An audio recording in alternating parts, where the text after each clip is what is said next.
Welcome back students to a maths class of class 7. Myself Pramod sir, and in today's video we are going to see about multiplication of integers and properties of multiplication of integers. Okay, so first of all let us see multiplication of integers. Last year in 6th standard you had a chapter integers, and in that you have learned only two operations, that is addition and subtraction. This year you will be learning about multiplication and division also, along with addition and subtraction. Already we have learned about addition and subtraction. Now we are going to learn about multiplication of integers. How to multiply two integers? There are some rules. If you follow them, like in addition and subtraction we had some rules like plus and plus, plus and minus. So in this also we have some rules. If you follow those rules, then our multiplication will never be wrong.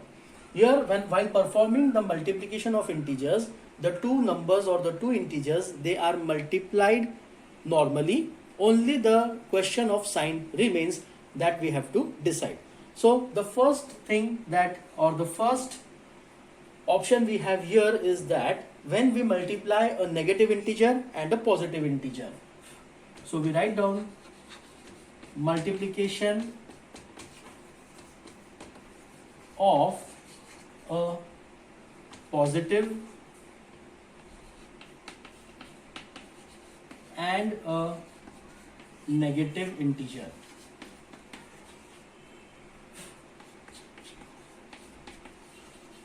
Okay, multiplication of a positive and a negative integer.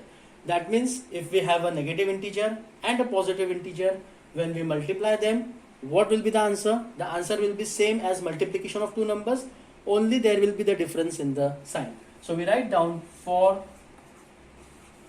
any two integers a and b.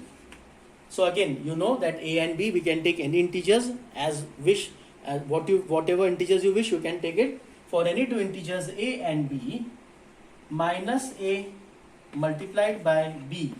So one is negative integer, one is positive integer, equals to a multiplied by minus b equals to minus a multiplied by b. We can put them in bracket, and our answer we get as, so this can be the answer, minus a multiplied by b. That means when we are multiplying, what does this means? When we are multiplying a negative integer and a positive integer, a positive integer and a negative integer, we multiply the numbers as it is and we give a negative sign. Therefore, the answer of multiplication of positive and negative integer will always be a negative integer. For example, let us see the example. Suppose we have minus 2 multiplied by 3. This will be same as 2 multiplied by minus 3. And this will be same as 2 3s are 6. And always there will be a negative sign. So the answer would be minus 6. So this is multiplication of a negative and a positive integer. Now we consider another case, that is, the first case was a positive integer and a negative integer. Now we'll consider the case of multiplication of two negative integers. If we have all the integers negative, that means if we have both the integers negative, then what will be our answer, or how to multiply it? So multiplication of two negative integers. So again we write the same sentences. For any two integers a and b, for any two integers a and b, minus a multiplied by minus b equals to a multiplied by b. That means the minus multiplied by minus, this minus sign, when we multiply two negative integers, we get a positive integer. So minus sign will be cut off and we get a positive integer. For example, we take, for example, minus 2 multiplied by minus 3. It is same as 2 multiplied by 3, and the answer is 6. That means when we are multiplying two negative integers, we multiply the figures normally, Normal multiplication we do, and we put a positive sign. Positive sign means if there is no sign, we consider this as a positive integer. So we get a plus sign, that is plus 6. And if one is negative and one is positive, we get a minus integer, that is negative integer. We get minus 6, minus in our answer, or minus 6 as the answer if we consider as this example. Okay, now we will see the properties of multiplication of integers. Okay, now we will see properties of multiplication of integers, and the first property that we are going to see in properties of multiplication of integers, the first property, it is called as closure property. It is called as closure property. Now what is meant by closure property? Like in addition also we have seen this property, that is closure property. That is, if you add two integers, we again get an integer. So here also when we multiply two integers, we should again get an integer. So we write the sentences as, for any two integers a and b, a multiplied by b is an integer. That is, when we multiply two integers, we should again get an integer. This is called as closure property. When this happens, we say that multiplication is closed for integers. Okay? Normally, addition and multiplication are the two operations which are closed for all the numbers. Subtraction and division, they may not be closed or may be closed for some numbers.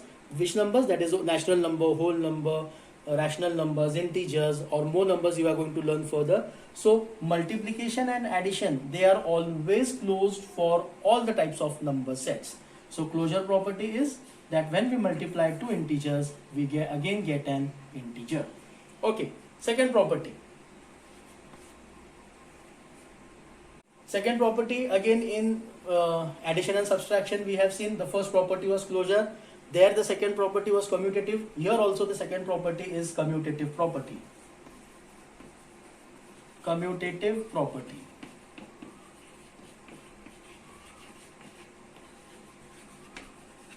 Okay, so what is meant by commutative property? Again, for any two integers a and b, for any two integers a and b, a multiplied by b equals to b multiplied by a. That means if your the order of multiplication is a multiplied by b, and if you change the order of multiplication, that is b multiplied by a, again we will get the same answer. Both these answers would be same. For example, 2 multiplied by 5 will be 10, and 5 multiplied by 2 will also be 10. Again, addition and multiplication, they are commutative for all the numbers. They are commutative for all the numbers. Subtraction and division, they are not commutative. Subtraction is commutative for some numbers, but division is not at all commutative for the numbers. Okay, so multiplication is commutative for integers. So these are the two properties. Let us see the next one. The third property is multiplication by 0. So we write, for any integer a multiplied by 0 equals to 0 multiplied by a equals to 0. That means, let it be natural numbers, whole numbers, integers, any number, if we are multiplying it by 0, so we get the answer as 0, a simple property. Okay. Fourth property, this is called as multiplicative identity. In addition also we have seen additive identity. So here we have multiplicative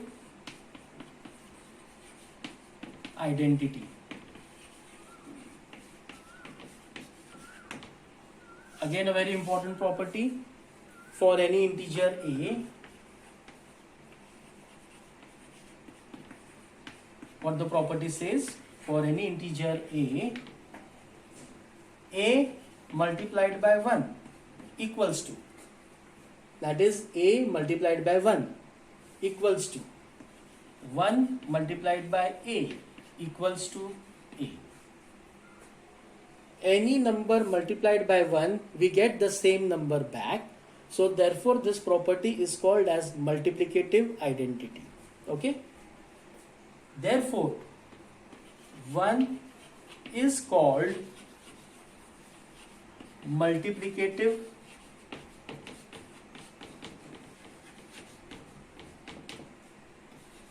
identity. If you remember, 0 was the additive identity. Now here 1 is the multiplicative identity. So 1 we call as multiplicative identity. Two more properties are remaining. Very quickly we will see those also. Fifth property is associative property. In addition also we have learnt about associative property. In multiplication also associative property is there. It states that for any 3 integers a, b, c, for any 3 integers a, b and c, a multiplied by b multiplied by c equals to a multiplied by b multiplied by c, and this can also be equal to a multiplied by c multiplied by b. What does this means? If you take any 3 integers, we are multiplying them. So we can first multiply b and c and then multiply the answer with a. Or we can first multiply a and b, then multiply the answer with c. We will get the same answer. Or we can multiply a and c first and then multiply by b. We will get the same answer. And what we are doing here, we are associating the numbers. Here b and c is associated. Here a and b is associated. Here a and c is associated first and then multiplied by another number. So this is the associative property. This is the last property. It is called as distributive property. And in distributive property there are 2 subheads, that is distributivity of multiplication over addition. What does this property states? Let us check. For any 3 integers a, b and c, for any 3 integers a, b and c, a multiplied by b plus c, b plus c will be kept in the bracket. So when a is multiplied by in the bracket b plus c, this a is to be multiplied by b first, so we get a multiplied by b plus, and this a should be multiplied by c also, we get a multiplied by c. And this is nothing but this is distributivity of multiplication over addition. Why over addition? Because here addition sign is there. The same thing is true for subtraction also. So for subtraction,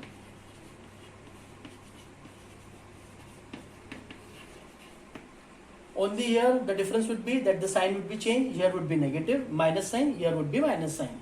For subtraction, a multiplied by b minus c equals to a multiplied by b minus a multiplied by c. So these are the 6 properties for distributive property. Please again remember that this a should be multiplied by b also, and the a should be multiplied by c also, that is both the terms a should be multiplied. So these are the 6 properties of multiplication of integers. So we stop here. Thank you very much.